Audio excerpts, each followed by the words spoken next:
Hi, I'm Nicole Scott here for Netbook News, and here we have the unboxing of the HP MV6. So this is actually a model that's currently available here in Taiwan.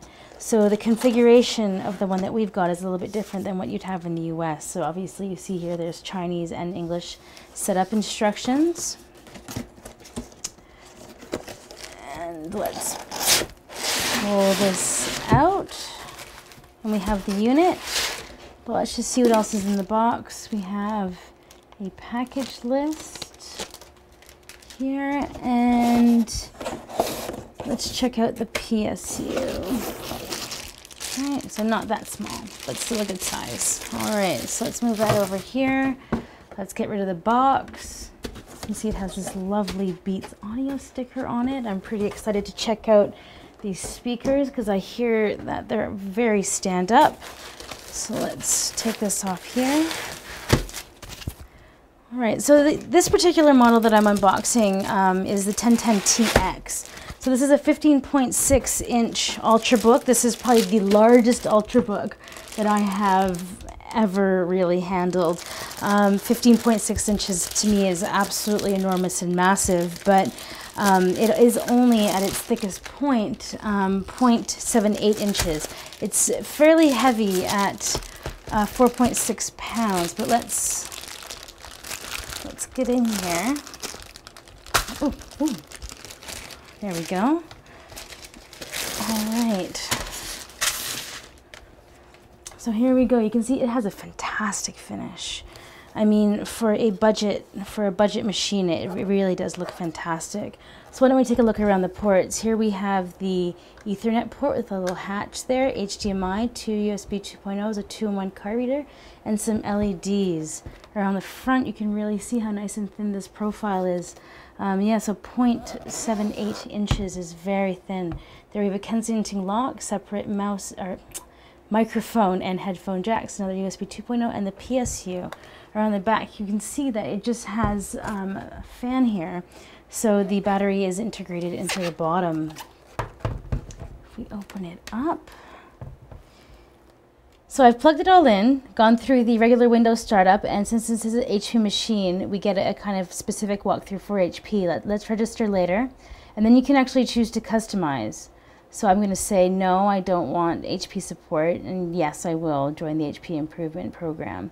It's really nice that HP asks you all of this before you initialize your computer. So protect your HP with Norton. I'll say no, do not activate, do not activate.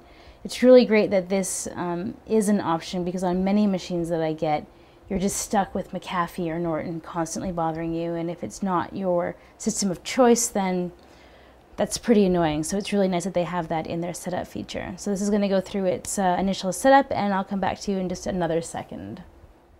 So because we have such a big screen here, one of the great things about this is the display. At 15.6 inches, you're definitely going to be watching a lot of movies on this. So, wow. So this has Beats audio. So 4 speakers and a subwoofer. So we're watching a Big Buck Bunny Hunter at 1080p here. So that's windows all the way up, but it looks gorgeous. Turn the brightness down. Still all right, actually, but brightness way up. Really looks great. The display is 1366 by 768, which is actually one of the downfalls to this machine. Other Ultrabooks usually have like a 1600 by 900 or even 1920 by 1080. So we're starting to see like true HD displays, and this is one of the areas that the MV6 actually sacrificed on for price. So in the US, this with the Ivy Bridge edition started around $800. They even go down to $599 if you get the AMD A6 version. So I mean, like, this is a really fantastic build quality. Even the AMD is going to have the exact same build. The same display, just different interiors. This configuration with the AMD GPU, the HD 7670, this is going to run probably around $1,150 roughly for the i5 version with Turbo Boost. So there are different options.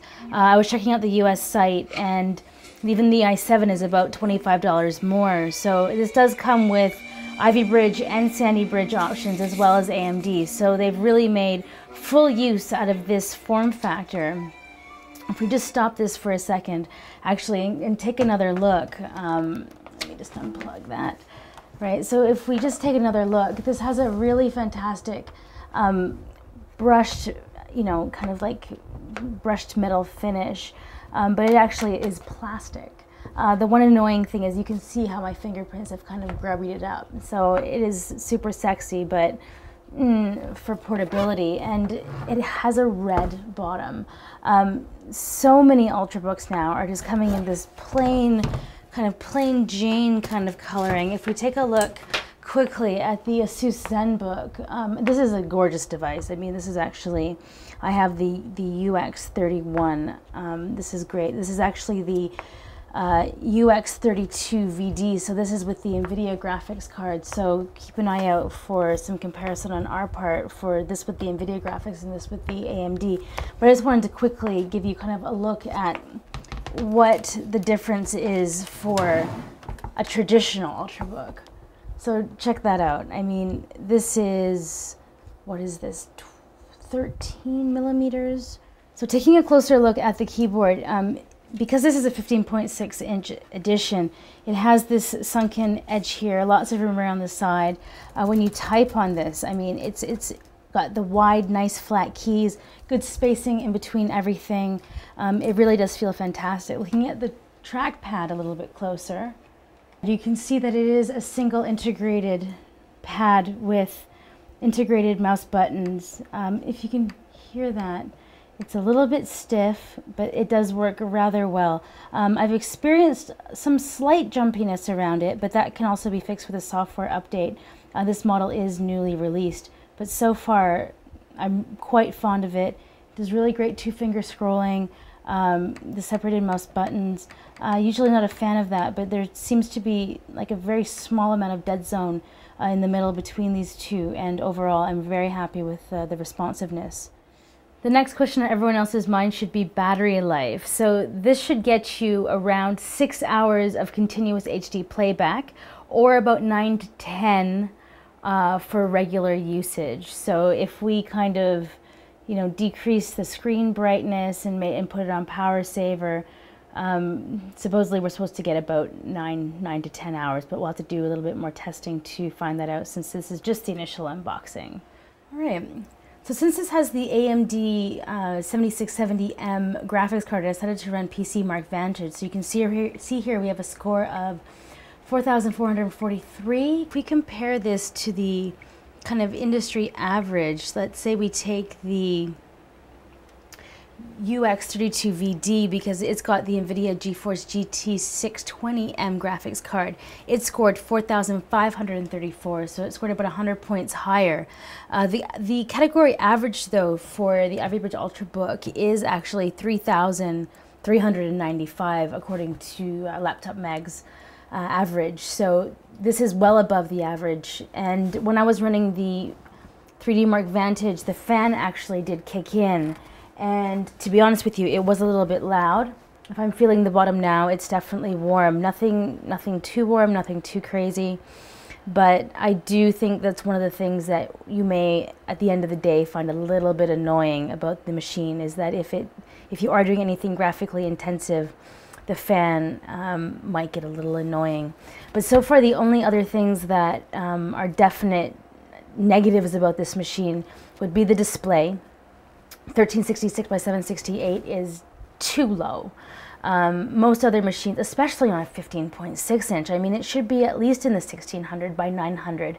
And I mean, if not even up at, let's say, even like the 1920 by 1080. I mean, let's go way HD on your display. I mean, and the viewing angles, they're not bad. I mean, they're not bad, but I would hesitate to have 4 people watching this. 3 people would be good, so it does have the wide viewing angles.